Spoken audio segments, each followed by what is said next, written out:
Hey, good morning. Yes, it is. It is Friday the 18th. We made it, guys. Like I say, with yesterday, I didn't put out a morning video because I feel if I'm not up to it and it's not decent content, I'm not going to waste your time.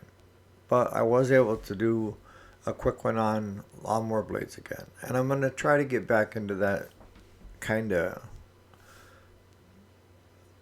because I need to. But stay tuned.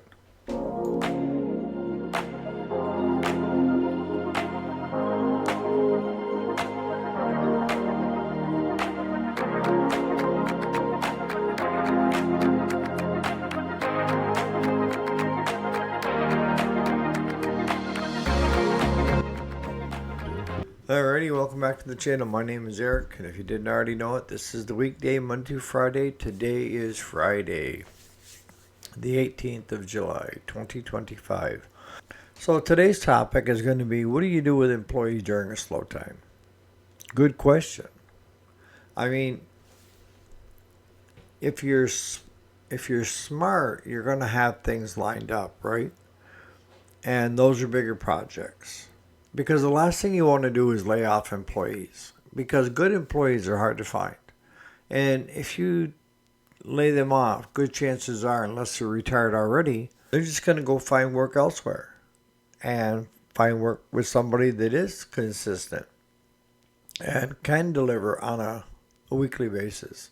See, it's our job as owners to get the work in the shop. It's our employees' jobs as mechanics and customer service reps and all those to deal with it. All right. Now, it may be differently in your shop. You may have one person devoted to just getting in more people. Now, take service manager for instance.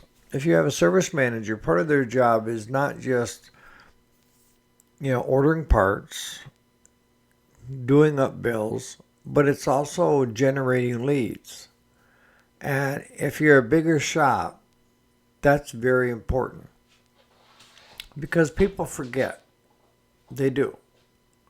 From year to year, there's, I don't have to worry about it. I'll wait till next year on getting an oil change or a service on my lawnmower. If you got someone that's dedicated as a service manager or you're dedicated as a service manager, having a list of contact information of from every customer, like an email, phone number, a way to tag them so that you can kind of give them that gentle nudge of a reminder of when's a good time to get your machine picked up. Or, you know, they may blow you off or they may have gone to a different shop because they didn't like your work. But if you're doing good work and you're staying attentive to them, this will work. And part of that job of, see, as owners, we a lot of times we wear a lot of hats, right? We're not just the owner and we collect all the great big, bonus checks and everything and carry the money to the bank. No, we don't do just that. We're a little bit of everything, most often the case. And that is, we're the owner, we're the service manager, we're customer service, we're everything. So during your slow times, you need to find ways to bring in more work. And you may have to look at niche markets as well, depending upon your area. If you don't have enough customer base to keep you going, then that might be a good time to try to find niche markets in your area. Like with us, farm tractors, that's our forte. But I've noticed that the last couple of years, because I've dialed it back, that with dialing it back, a lot of people have thought, we quit doing the work. Or at least that's how rumor mills run. I think it was my competitors that said this, Oh, Eric, he's out of business now. He retired. Bull crap. Who told you that? Well, Joe Schmo. Well, Joe Schmo is probably my competitor, right? But you have to stay visible, stay current, and be where the people are. Okay?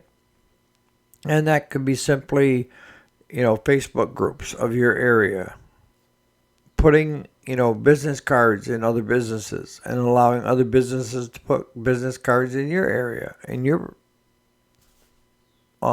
business. It's helping each other out.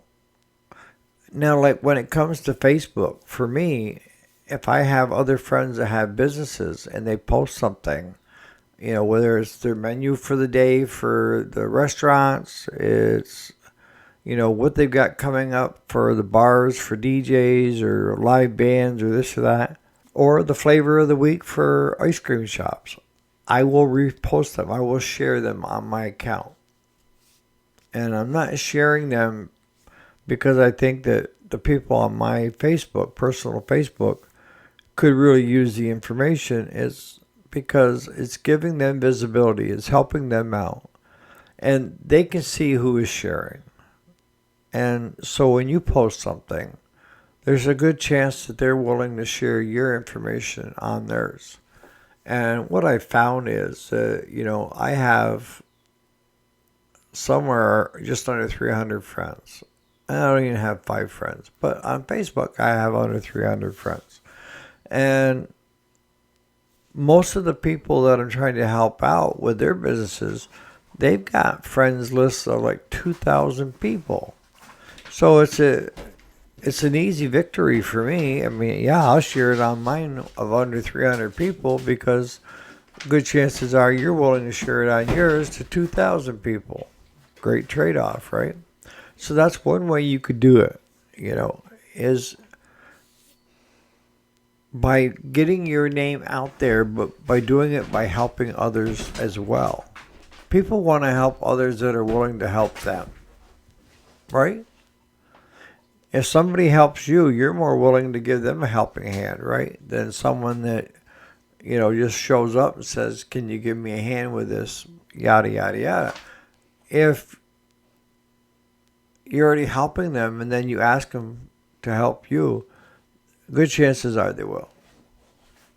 They don't look at 2,000 friends to 200 friends, 300 friends. But we do. We wear the hat.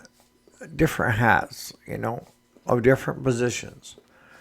Some of the bigger shops, you have the owner, and then you have the sales manager, then you have the service manager, and then you have salespeople, then you have mechanics, and then you have clerical in between, the customer service. But if you're that size unit, then your service manager has to be doing more than just doing billing, and parts, trying to get that in. They also need to have a list of all past customers. And they should be calling every one of those customers or emailing those customers or texting those customers, if it's a cell phone, saying, hey, this is Eric. I just wanted to give you a gentle reminder that we hadn't seen your machine yet. Did you want us to pick it up and get it serviced? It doesn't have to be intrusive. Or we're running a special this week on, lawnmower services. Are you interested? And it doesn't even hurt if you're doing email by saying, if you don't need us, could you pass on our information to somebody else? Some of your friends that because we really could use the extra work right now. Honesty does not hurt. If it's slow, it's okay to be honest about being slow. Okay?